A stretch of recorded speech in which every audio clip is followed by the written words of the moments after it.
الحمدللہ رب العالمین والصلاة والسلام علی اشرف الانبیاء والمرسلین وبعد اعوذ باللہ السمیع العلیم من الشیطان الرجیم من ہمزہ ونفخہ ونفثہ بسم اللہ الرحمن الرحیم۔ نماز کے مسائل ہم نے شروع کیے ہوئے تھے۔ پچھلے سیشن کے اندر ہم نے جس موضوع پر بات کی وہ تھا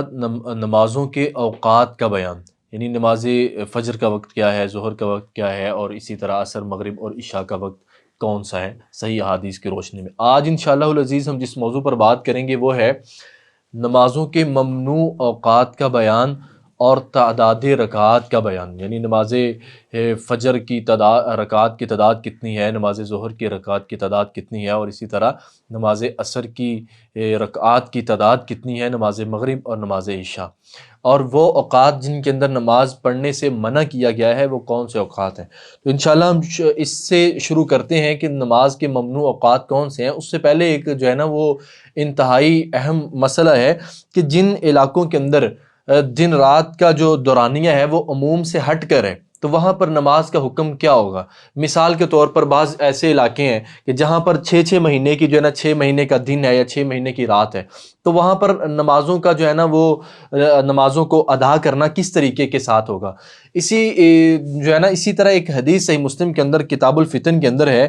حدیث نمبر 2937، صحیح مسلم کتاب الفتن حدیث نمبر 2937۔ نبی کریم صلی اللہ علیہ وآلہ وسلم نے دجال کا تذکرہ کرتے ہوئے فرمایا، آپ نے فرمایا وہ دجال جو ہے وہ 40 دن دنیا کے اندر قیام کرے گا۔ اس کا پہلا جو دن ہے وہ 1 سال کے برابر ہوگا، دوسرا دن 1 مہینے کے برابر، اور تیسرا دن جو ہے وہ 1 ہفتے کے برابر ہوگا۔ باقی ایام جو ہیں وہ عام دنوں کے مطابق ہوں گے۔ اللہ اکبر۔ صحابہ کرام رضوان اللہ علیہم اجمعین کا جو ایمان ہے وہ کس لیول کا تھا، یعنی جب آپ علیہ الصلوۃ والسلام نے دجال کا تذکرہ کیا تو صحابہ کرام نے سب سے پہلا سوال یہ کیا تھا کہ یا رسول اللہ، دجال جب دنیا کے اندر وہ آئے گا، یعنی اس کا پہلا دن جو ہے، جو اس کا پہلا دن سال کے برابر ہوگا، تو اس پہلے دن کے اندر کیا ہمیں 5 نمازیں جو ہیں وہ کافی ہوں گی، یعنی اس دن کی 5 نمازیں ہمیں کافی ہوں گی، جبکہ دن جو ہے وہ 1 سال کے برابر ہوگا۔ یعنی صحابہ کرام رضوان اللہ علیہم اجمعین کا ایمان دیکھیے کہ اتنی مشکل مرحلے کے اندر بھی جو ہے نا وہ صحابہ کرام نے سب سے پہلا سوال کیا تو جو ام العبادات نماز ہے اس کے بارے میں کیا۔ یعنی جب دجال کا ظہور ہو تو نماز ایسی چیز ہے، نماز جو ہے وہ حضر میں معاف نہیں ہے، نماز سفر کے اندر معاف نہیں ہے، نماز میدان قتال کے اندر معاف نہیں ہے، حتیٰ کہ نماز جو ہے جب دجال کا ظہور ہو جائے گا، وہ دجال کے جس کے فتنے سے ہر نبی نے علیہ الصلوۃ والسلام اپنی امت کو جو ہے نا جس کے فتنے سے ڈرایا ہے، جب اس دجال کا ظہور ہو جائے گا تو نماز کی معافی پھر بھی نہیں ہے۔ تو نبی علیہ الصلوۃ والسلام نے دجال کا تذکرہ کرتے ہوئے فرمایا کہ اس کا پہلا دن جو ہے وہ 1 سال کے برابر ہوگا۔ صحابہ کرام نے یہاں پر سوال کیا کہ یا رسول اللہ، اس کا پہلا دن جو 1 سال کے برابر ہوگا، کیا ہمیں اس کے اندر 5 نمازیں جو ہے نا وہ کافی ہوں گی؟ تو نبی علیہ السلام نے فرمایا نہیں، بلکہ اس میں اندازے سے پورے سال کی نمازیں ادا کرتے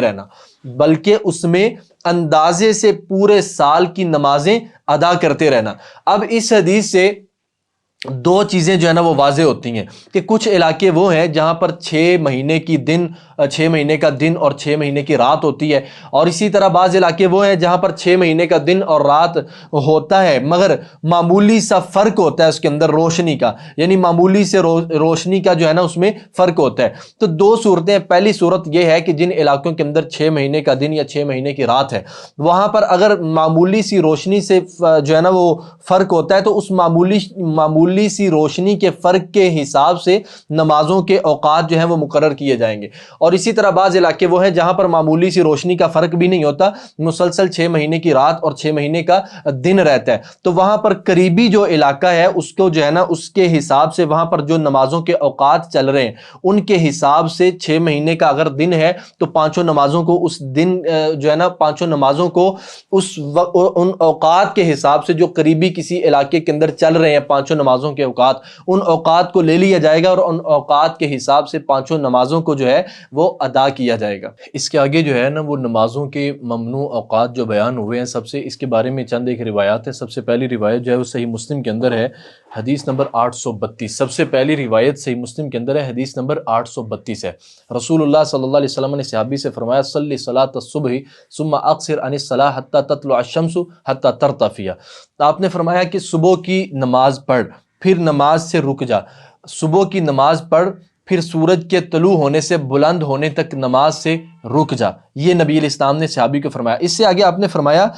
ثم صلی فإن الصلاۃ مشہودۃ محظورۃ، پھر نماز پڑھ کیونکہ اس وقت کی جو نماز ہے وہ کرامن کاتبین اس کی گواہی بھی دیں گے اور فرشتے جو ہیں اس نماز کو حاضر بھی ہوں گے، پھر نماز پڑھ۔ حتی یستقل الظل بالرمح ثم اقصر عن الصلاۃ، پھر جب جو سایہ ہے نیزے کے سر پر آ جائے، جب سایہ نیزے کے سر پر آ جائے پھر نماز سے رک جا۔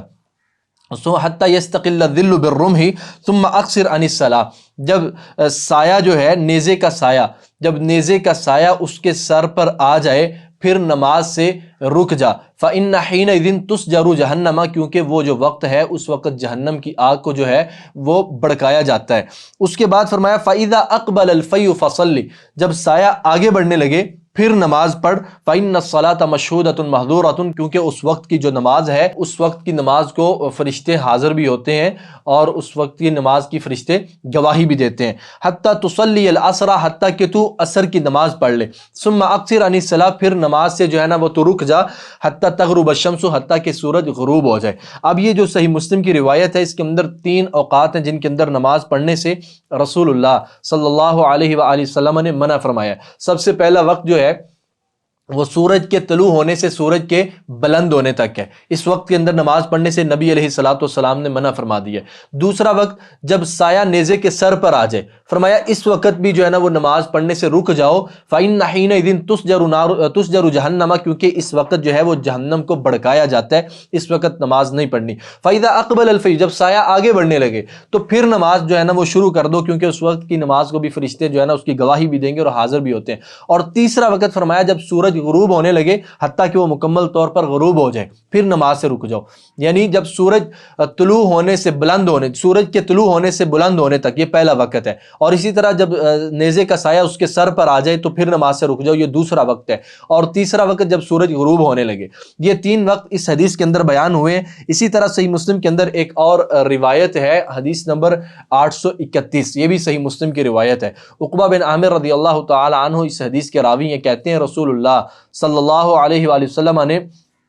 3 اوقات کے اندر نماز پڑھنے سے بھی منع فرمایا اور ان کے اندر اپنے مردوں کو دفن کرنے سے بھی منع فرمایا، یعنی 3 اوقات ایسے ہیں کہ جن کے اندر نماز پڑھنے سے بھی نبی علیہ السلام نے منع فرمایا ہے اور اپنے جو فوت شدگان ہیں ان کی تدفین کرنے سے بھی نبی علیہ الصلوۃ والسلام نے منع فرمایا ہے۔ سب سے پہلا وقت جو ہے جب سورج طلوع ہو رہا ہو حتیٰ کہ وہ مکمل طور پر طلوع ہو جائے، یہ ایسا وقت ہے، اس وقت کے اندر نہ نماز پڑھنی ہے اور نہ ہی کسی کی تدفین کرنی ہے۔ اس وقت نماز پڑھنے سے اور کسی کی تدفین کرنے سے رسول اللہ صلی اللہ علیہ وسلم نے منع فرمایا ہے۔ دوسرا وقت ہے کہ جب سورج سیدھا سر پر کھڑا ہو جائے حتیٰ کہ زوال ہو جائے، اس وقت بھی نماز پڑھنے سے اور اپنے مردوں کی تدفین کرنے سے نبی علیہ السلام نے منع فرمایا۔ اور تیسرا وقت جب سورج غروب ہونے لگے حتیٰ کہ وہ مکمل طور پر غروب ہو جائے، اس وقت بھی نماز پڑھنے سے رسول اللہ صلی اللہ علیہ وآلہ وسلم نے منع فرمایا۔ یعنی یہ 3 وقت ہیں جن اوقات کے اندر نبی علیہ السلام نے نماز پڑھنے سے اور اپنے مردوں کی تدفین کرنے سے منع فرمایا۔ جب سورج طلوع ہونے لگے حتیٰ کہ وہ مکمل طور پر طلوع ہو جائے، اور اسی طرح جب سورج غروب ہونے لگے حتیٰ کہ وہ مکمل طور پر غروب ہو جائے، اور اسی طرح تیسرا وقت ہے جب سورج سیدھا جو ہے وہ سر پر کھڑا ہو جائے، جب سورج سیدھا سر پر کھڑا ہو جائے حتیٰ کہ زوال ہو جائے، اس وقت بھی نماز پڑھنے سے رسول اللہ صلی اللہ علیہ وسلم نے منع فرمایا، اور اسی طرح اپنے فوت شدگان کی تدفین کرنے سے بھی اس وقت نبی علیہ الصلوۃ والسلام نے منع فرمایا۔ اسی طرح ایک مسئلہ یہ بھی ہے کہ بعض لوگ کہتے ہیں کہ نماز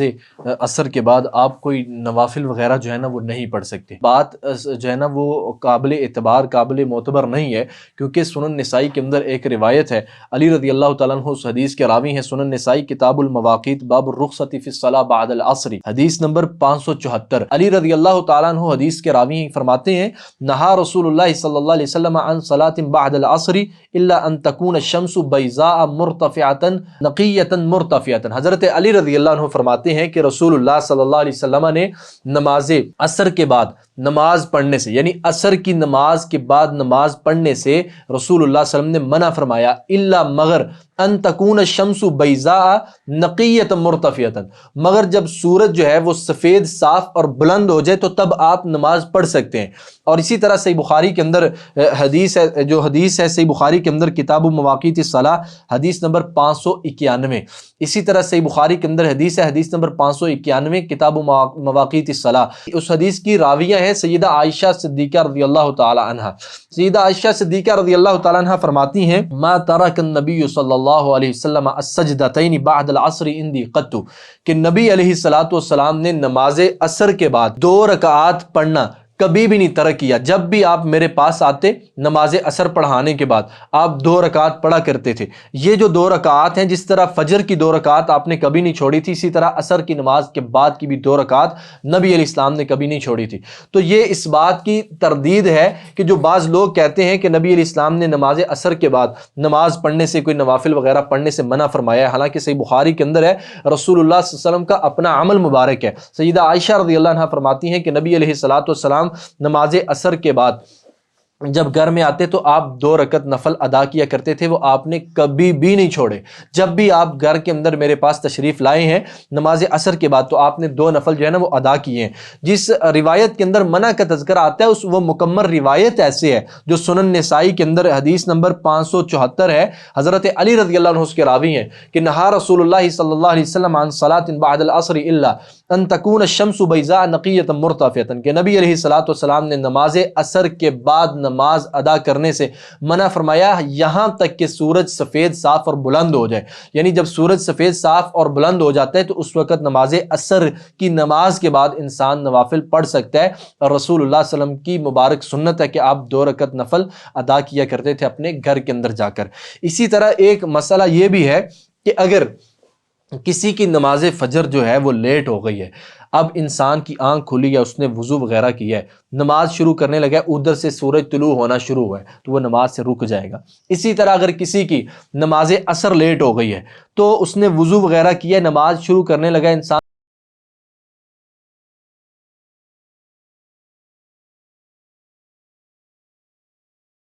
ہونا شروع ہونے لگے تو اس وقت نماز ادا نہیں کی جائے گی حتیٰ کہ سورج جو ہے وہ مکمل طور پر طلوع ہو کر بلند نہیں ہو جاتا۔ سورج طلوع ہونے کے بعد، مکمل طلوع ہونے کے بعد کچھ بلند نہیں ہو جاتا، اور اسی طرح جب سورج غروب ہونا شروع ہونے لگا تب نماز نہیں پڑھنی یہاں تک کہ سورج جو ہے وہ مکمل طرح سے غروب ہو جائے، کیونکہ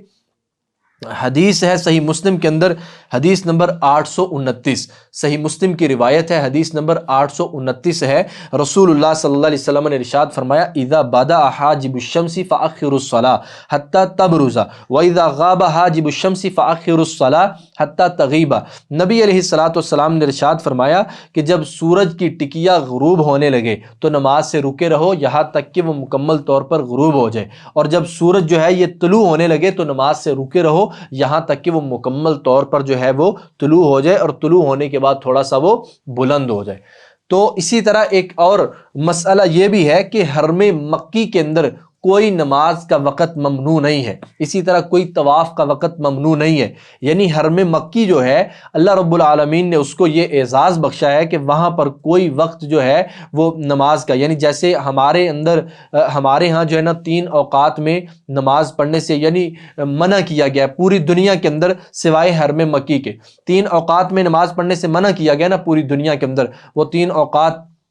جب سورج طلوع ہونے لگے، جب غروب ہونے لگے، جب سیدھا سر پر جو ہے نا وہ کھڑا ہو جائے یہاں تک کہ زوال ہو جائے، ان 3 اوقات میں نماز پڑھنے سے منع کیا گیا ہے، مگر حرم مکی کے اندر کوئی بھی ایسا وقت نہیں ہے کہ جس کے اندر نماز پڑھنے سے منع کیا گیا ہو، کیونکہ سنن ابی داود کے اندر روایت ہے کتاب المناسک حدیث نمبر 1894 ہے، سنن ابی داود کتاب المناسک حدیث نمبر 1894، رسول اللہ صلی اللہ علیہ وسلم نے فرمایا لا تمنعوا احدا یطوف بہذا البیت ویصلی ای ساعۃ شاء من لیل او نہار،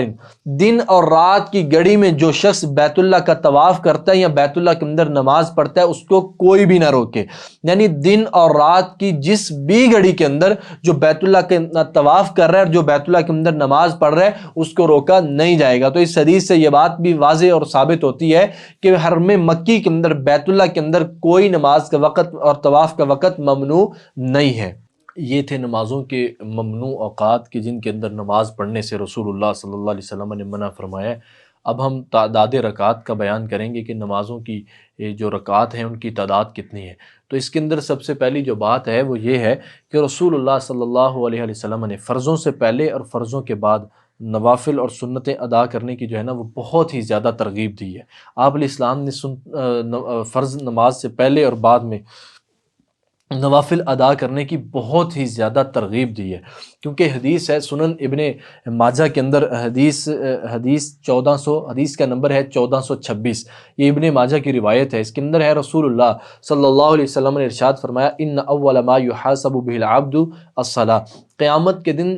بندے سے سب سے پہلے جس چیز کے بارے میں سوال کیا جائے گا وہ اس کی فرض نماز ہے۔ بندے سے سب سے پہلے قیامت والے دن اللہ تعالیٰ جس چیز کے بارے میں سوال کریں گے وہ اس کی فرض نماز ہے۔ اگر اس نے اس کو پورا ادا کیا ہوگا تو اس کی باقی نمازیں سنتے جو ہیں وہ اس کے لیے نفل لکھ دی جائیں گی۔ اگر اس کی فرض نمازوں کے اندر کمی بیشی ہوگی، کوتاہی ہوگی، تو اللہ تعالیٰ فرشتوں سے فرمائیں گے کہ میرے بندے کے نوافل جو ہیں ان کو دیکھو، میرے بندے کی جو نفل نماز ہے اس سے اس کی فرض کی کمی کو جو ہے نا وہ پورا کر دو۔ تو یہ اہمیت ہے، یہ مقام ہے، یہ فضیلت ہے نفل نماز کی، سنتوں کی، جو انسان اللہ رب العالمین کے لیے فرض سے ہٹ کر نوافل ادا کرتا رہتا ہے، سنتیں ادا کرتا رہتا ہے۔ تو یہ ان کی فضیلت ہے کہ سب سے پہلے قیامت والے دن اس سے جو سوال کیا جائے گا اس کی نماز کے بارے میں ہوگا۔ اگر اس کی نماز کے اندر کوئی کمی بیشی آئے گی تو اس کی جو سنتیں ہیں، اس کے جو نوافل ہیں، ان کے ساتھ جو ہے نا اس چیز کو پورا کر دیا جائے گا۔ اور اسی طرح ایک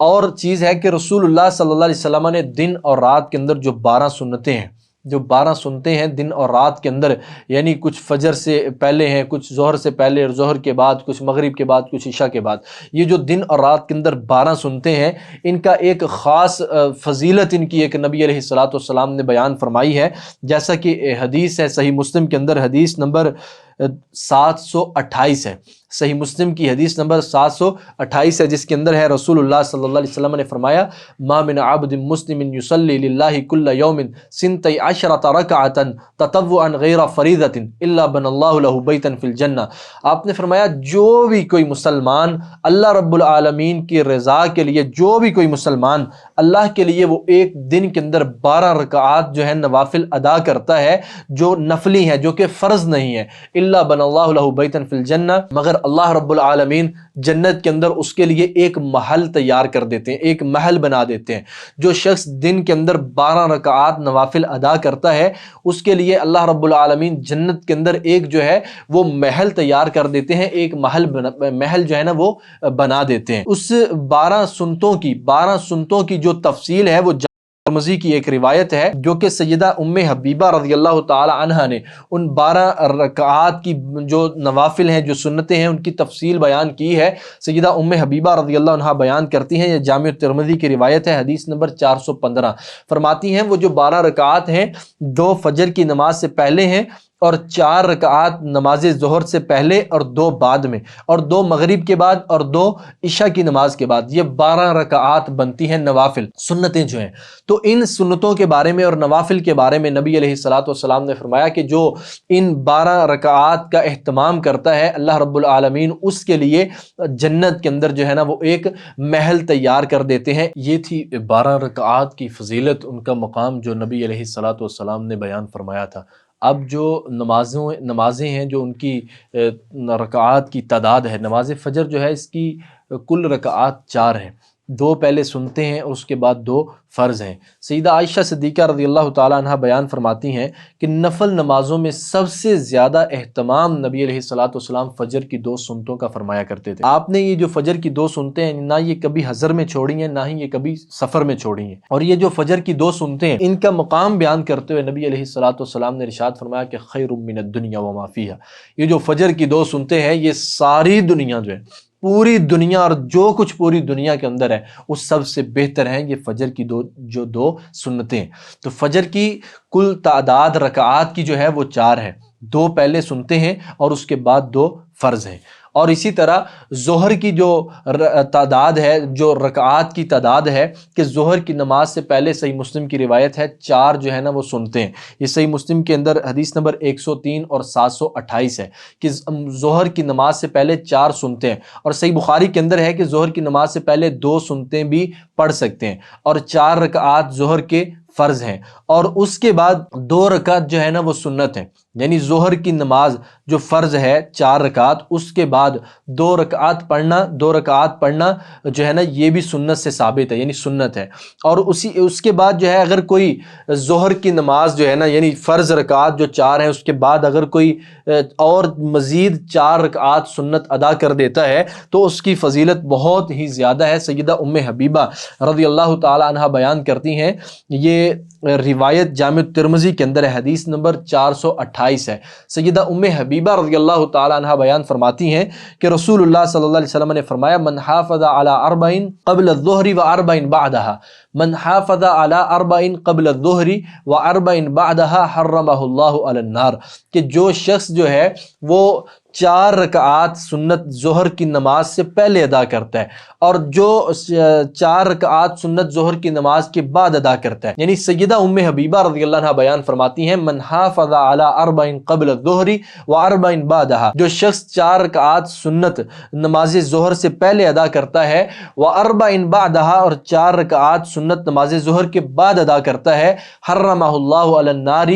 ایسے شخص کو اللہ تعالی جہنم کی آگ پر حرام قرار دے دیتے ہیں، یعنی اس پر جہنم کی آگ کو اللہ تعالی حرام قرار دے دیتے ہیں۔ جو شخص ظہر کی نماز سے پہلے 4 سنتوں کی حفاظت کرتا ہے، باقاعدگی سے پڑھتا ہے، اور نماز ظہر کے بعد جو شخص 4 رکعات اور سنت پڑھ لیتے ہیں، ایسے شخص کے لیے فضیلت یہ ہے کہ اللہ تعالیٰ اس کو جہنم کی آگ کے اوپر حرام قرار دے دیتے ہیں، یعنی یہ بندہ جہنم کی آگ کے اندر داخل نہیں ہوگا۔ یہ اس کی فضیلت ہے جو نماز ظہر سے پہلے بھی 4 رکعات سنت پڑھے اور نماز ظہر کے بعد بھی 4 رکعات سنت پڑھے۔ اسی طرح جو ہے وہ عصر کی تعداد کی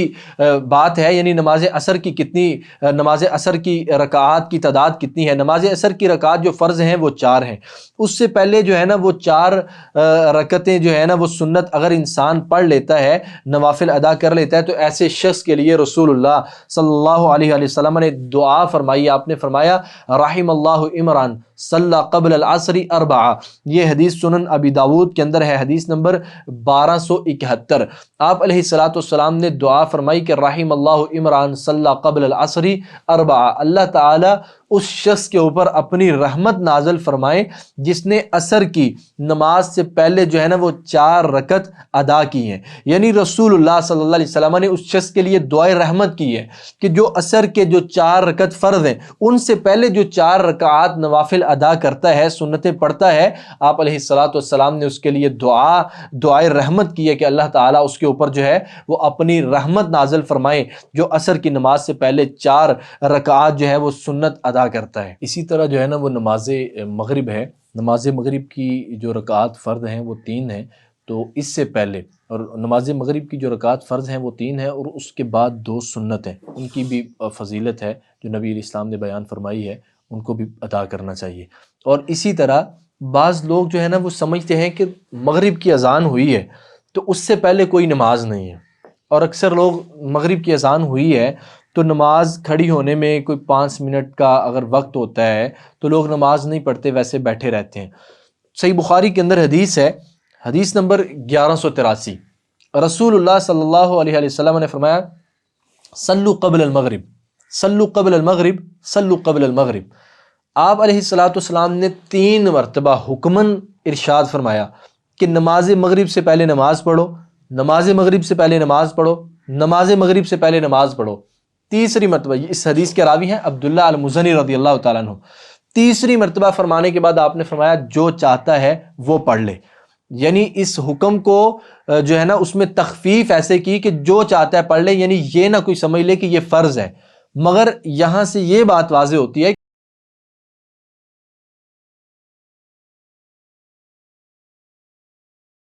پہلے نماز پڑھو، مغرب سے پہلے نماز پڑھو، جو چاہتا ہے وہ پڑھ لے۔ تو نماز مغرب سے پہلے اگر وقت ہو تو 2 رکعت ضرور نوافل جو ہے نا وہ ادا کرنے چاہیے۔ ان کی اہمیت یہ ہے کہ رسول اللہ صلی اللہ علیہ وسلم نے حکماً فرمایا تھا کہ نماز مغرب سے پہلے نماز پڑھو، نماز مغرب سے پہلے نماز پڑھو، نماز مغرب سے پہلے نماز پڑھو، اور تیسری مرتبہ میں یہ ارشاد فرمایا کہ جو چاہتا ہے وہ پڑھ لے۔ تو مغرب کی جو رکعات ہیں 3 رکعات فرض ہیں، اس کے بعد 2 رکعات سنت ہیں، اور 3 رکعات فرض سے پہلے اگر وقت ہو تو ضرور بھی ضرور 2 رکعت جو ہے وہ ادا کرنی چاہیے۔ اسی طرح نماز عشاء کی رکعات جو ہیں، نماز عشاء کی رکعات 4 رکعات فرض ہیں، اس کے بعد 2 رکعات سنت ہیں۔ اور عشاء کی نماز کے بعد نبی علیہ الصلاۃ والسلام نے 4 رکعات بھی ادا کی ہیں۔ یہ حدیث ہے صحیح بخاری کتاب العلم کے اندر، حدیث نمبر 117، صحیح بخاری کتاب العلم حدیث نمبر 117، سیدنا عبداللہ بن عباس رضی اللہ عنہ سے روایت ہے کہ رسول اللہ صلی اللہ علیہ وسلم نے عشاء کی نماز پڑھی، پھر آپ صلی اللہ علیہ وسلم گھر تشریف لائے اور 4 رکعتیں ادا کی، پھر سو گئے۔ یہ صحیح بخاری کے اندر روایت ہے عبداللہ بن عباس رضی اللہ عنہما کی کہ نبی علیہ الصلاۃ والسلام نے عشاء کی نماز پڑھی، اس کے بعد آپ گھر تشریف لائے اور آپ نے 4 رکعات جو ہے نا وہ ادا کی، اور اس کے بعد آپ علیہ الصلاۃ والسلام سو گئے۔ تو اس حدیث سے یہ بات ثابت ہوتی ہے کہ نماز عشاء کے بعد جو سنتیں ہیں وہ 2 بھی انسان پڑھ سکتا ہے اور 4 بھی پڑھ سکتا ہے۔ 2 بھی پڑھنا نبی علیہ السلام سے ثابت ہے، اور 4 بھی پڑھنا رسول اللہ صلی اللہ علیہ وسلم سے ثابت ہے۔ اور اسی طرح نماز عشاء جو ہے، نماز عشاء یعنی فرض نماز سے پہلے بھی جو ہے نا وہ انسان کو کچھ نوافل وغیرہ ادا کرنے چاہیے، کیونکہ حدیث ہے صحیح مسلم کے اندر، حدیث نمبر 838 ہے، حدیث نمبر 838 صحیح مسلم کی روایت ہے۔ رسول اللہ صلی اللہ علیہ وسلم نے فرمایا ہر اذان اور اقامت کے درمیان نماز ہے، یعنی ہر اذان اور اقامت کے درمیان جو ہے وہ 2 رکعت نماز ہے۔ راوی کہتے ہیں یہ الفاظ آپ علیہ الصلاۃ والسلام نے 3 مرتبہ دہرائے، یعنی 3 مرتبہ یہ بات ارشاد فرمائی کہ ہر اذان اور نماز کے درمیان، ہر اذان اور اقامت کے درمیان، یعنی راوی کہتے ہیں کہ نبی علیہ الصلاۃ والسلام نے 3 دفعہ یہ بات دہرائی کہ ہر اذان اور اقامت کے درمیان نماز ہے، ہر اذان اور اقامت کے درمیان نماز ہے، ہر اذان اور اقامت کے درمیان نماز ہے۔ یہ بات رسول اللہ صلی اللہ علیہ وسلم نے 3 مرتبہ جو ہے نا وہ دہرائی ہے۔ یہ صحیح مسلم کی روایت ہے جس کا حدیث کا نمبر 838 ہے۔ اس حدیث سے یہ بات ثابت ہوتی ہے کہ نماز عشاء سے پہلے بھی انسان کو چاہیے کہ وہ 2 رکعت جو ہے نا وہ نماز کو پڑھ لیا کرے۔ تو یہ آج ہم نے نماز کے حوالے سے جو بات کی ہے، جس موضوع پر بات کی ہے، وہ یہ ہے کہ نمازوں کے ممنوع اوقات کون سے ہیں، اور وہ علاقے جہاں پر دن رات کا دورانیہ عام وقت سے ہٹ کر ہے، وہاں پر نمازوں کا جو ہے نا وہ نمازوں کو ادا کیسے کیا جائے گا، اور نمازوں کی رکعات کی تعداد کتنی ہے۔ اللہ تعالیٰ سے دعا ہے اللہ تعالیٰ اس بات کو سمجھنے اور اس پر عمل کرنے کی توفیق عطا فرمائے۔ وآخر دعوانا الحمد للہ رب العالمین۔